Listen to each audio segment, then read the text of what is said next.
দ্রৌপদী জন্ম। কবি মল্লিকা সেনগুপ্তের লেখা। হস্তিনাপুরের এক গৃহবধূ, সেই আমি আবার জন্মেছি। ভারতবর্ষের দিকে যে মেয়েটি এই প্রশ্ন ছুড়ে দিয়েছিল, স্ত্রীকে পণ রাখবার অধিকার কে দিল স্বামীকে, তার মতো প্রতিবাদী হাজার হাজার বছর ধরে কখনো দেখেছ? সেই দিন নেশাগ্রস্ত রাজা যুধিষ্ঠির ভারত কাঁপানোর সেই কুপ্রস্তাব পেশ করলেন, যিনি নন অতি খর্বা, অতি কৃষ্ণা, কৃষা বা রক্তাভ, মদ্যপনষ্ট সেই নারী দ্রৌপদীকে পণ রাখলাম। পৃথিবী তখন ধ্বংস হয়ে যায়নি মানুষ। ভারতের ইতিহাসে বাকি ছিল আরো দুর্ঘটনা। সভাকর ক্ষুব্ধ হল, বৃদ্ধেরা ধিক্কার দিল, ভীষ্ম হতবাক। সেই দিন আপনারা জানেন, বিদুর এবং গুরু দ্রোণাচার্য দুহাত মাথায় দিয়ে চুপচাপ মোহগ্রস্ত বসে রইলেন। খুশি গোপন না করে ধৃতরাষ্ট্র বললেন, কে জিত্র কে? পিন পতনের শব্দ শোনা যায়। সভাঘর এমন নীরব, দুই পক্ষ উদ্বেগ। শকুনির পাশা বলে উঠল, জিতেছি। উল্লাসে পাগল কর্ণ হেসে উঠলেন। আর ওই দুর্যোধন বললেন, প্রাধিকারী দাসী দ্রৌপদীকে নিয়ে এসো সভাঘরে।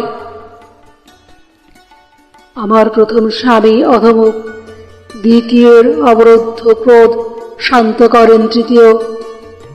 ফাল্গুনী, তুমিও এত ক্লিপ ছিলে, হায়। আমি প্রশ্ন পাঠালাম, প্রাধিকারী জেনে এসো প্রাজ্ঞদের থেকে, নিজেকে না দ্রৌপদীকে ধর্মরাজ কোন বাজি আগে হেরেছেন? উত্তর এলো না কোনো। পরিবর্তে ধর্মরাজ বলে পাঠালেন, রজস্বালা এক বস্ত্রা, কাঁদতে কাঁদতে তুমি শ্বশুরের সামনে দাঁড়াও। টেনে ধরলেন চুল দুঃশাসন এসে, সেই মেঘ ঘন চুল যেখানে ফাল্গুনী তুমি মুখ গুজে শুয়েছিলে নরম নিশীথে। কন্দর্প নিন্দিত কান্তি ভীমসেন এই চুলে খেলা করতেন। এই চুলের সুগন্ধে স্নায়ু শান্ত রাখতেন রাজা যুধিষ্ঠির। মাতৃহারা সহদেব নকুল এই চুলের রহস্যে ভুলে থাকতেন শোক। স্বয়ং জননী কুন্তী এই চুলে খোপা বানাতেন। দুঃশাসন সেই চুল টানতে টানতে এনে প্রকাশ্য সভায় দাঁড় করালেন এক অসূর্য স্পর্শা মহিষীকে। তোমরা পুরুষজন বা হাতে নারীকে ঠেলে অন্দরে পাঠাও, ডান হাতে তোমরাই গা থেকে কাপড় টেনে খুলে দাও। উন্মুক্ত বাজারে তোমরাই বিধান দাও, তোমরাই বোবা হয়ে থাকো। পুরুষে পুরুষে যুদ্ধ, প্রতিশোধ রমণী শ্লীলতাহারিতে। স্খলিত বসনে সভা ডেকে গেল, দ্রৌপদীর শাড়ি খুলল না। তন্তুর কৌশলে আমি প্রমত্ত গৌরব ঘরে লজ্জা রাখলাম।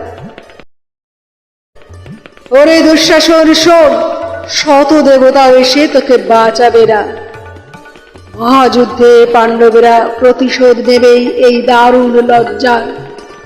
ধিক কুরুবৃদ্ধগণ, ধিক ছোট জগন্নাথ ভারতবাসীকে।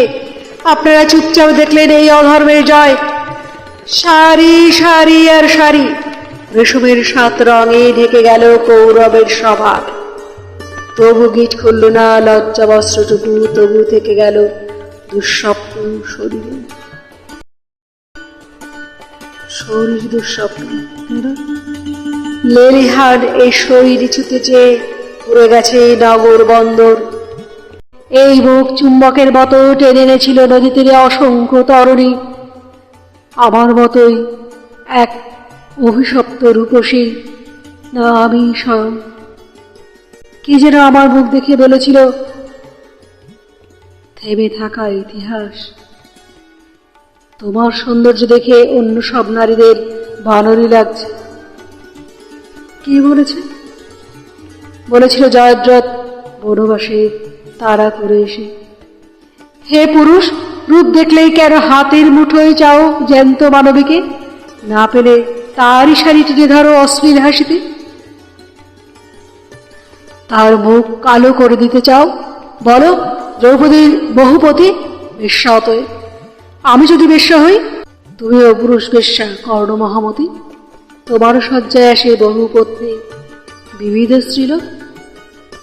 তুমি যে নিয়মে চলো, সেই নিয়মের অধিকার আমারও থাকুক। তোমরা যে গ্রন্থ লেখো, সেই গ্রন্থ আমরা উল্টে দিতে পারি।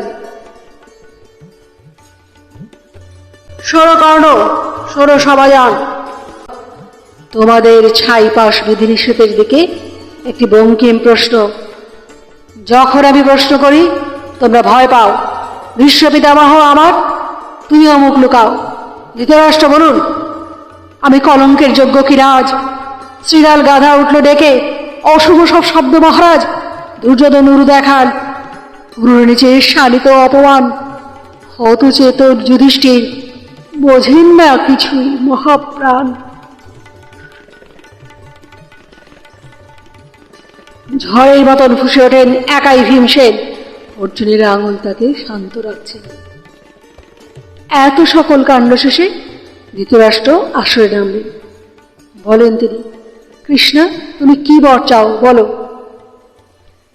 তারপর আমি দুটি মাত্র বর চাইলাম। প্রথম, হে পিতা, যদি প্রসন্ন থাকেন তো এই বর দিন যে সর্বধর্মচারী যুধিষ্ঠির যেন দাসত্ব থেকে মুক্ত হয়। দ্বিতীয় বরে দাসত্ব মুক্ত হোক বীর শ্রেষ্ঠ ভীমসেন, অর্জুন, নকুল ও সহদেব। বর চেয়েছিলাম করজোরে, দাঁতে দাঁত চেপে। যুধিষ্ঠিরের ধর্ম আর অর্জুনের গাণ্ডীবের প্রতি আমার সমস্ত সন্দেহ অপ্রকাশিত রেখে বিশ্ববন্দিত স্বামীদের প্রতি আমার ক্রোধ ও সন্দেহ তো প্রকাশ করা যাবে না। সমাজের কাছে তারা হাস্যাস্পদ হবে। ধৃতরাষ্ট্র তৃতীয় বর নিতে অনুরোধ করলেন। আমি নিলাম না, কারণ হে সভাজন, লোভে ধর্মনাশ হয়। বৈশ্য 1 বর, ক্ষত্রিয়ানি 2 বর, রাজা 3 বর এবং ব্রাহ্মণ 100 বর নিতে পারেন। আপনাদের মহাগ্রন্থে এই বিধান আছে, যে রাজ্যপাট যুধিষ্ঠির নিজ দোষে হারিয়েছেন, আমি তৃতীয় বর চেয়ে সেই রাজ্য ফেরত চাইব না।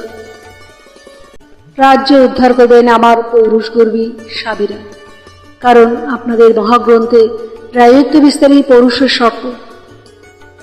আমার এই আশ্চর্য সিদ্ধান্তে সভা হতবাক হল। শুধু কর্ণ বললেন, দ্রৌপদী দুঃখ সাগরে ডুবে থাকা পাণ্ডবদের নৌকার মতো পার করলেন। ইতিপূর্বে আর কোনো নারী এরকম কাজ করেছেন বলে শুনিনি। আমার স্বামীরা মাথা নিচু করে বসে থাকলেন।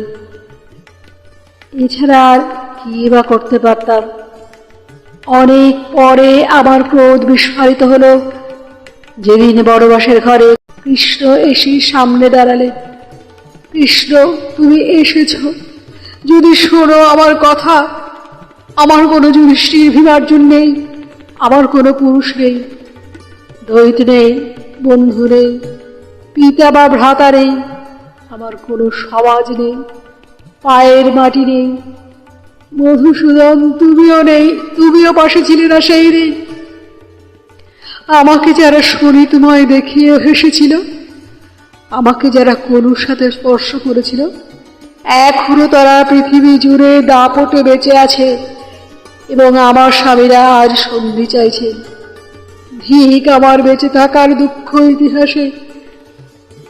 তারপর পদ্মকোষের মতো 2 হাতে মুখ ঢেকে আমাকে কাঁদতে দেখে কৃষ্ণ বললেন, ভাবিনি, তুমি যাদের উপর ক্রুদ্ধ হয়েছ তারা ধ্বংস হবে অর্জুনের স্বরে, আচ্ছন্ন হয়ে মাটিতে শোবে। তুমি রাজমহিষী হবে। যদি আকাশ পতিত হয়, হিমালয় শীর্ণ হয়, পৃথিবী খণ্ড খণ্ড হয়, সমুদ্র শুষ্ক হয়, তথাপি আমার বাক্য ব্যর্থ হবে না।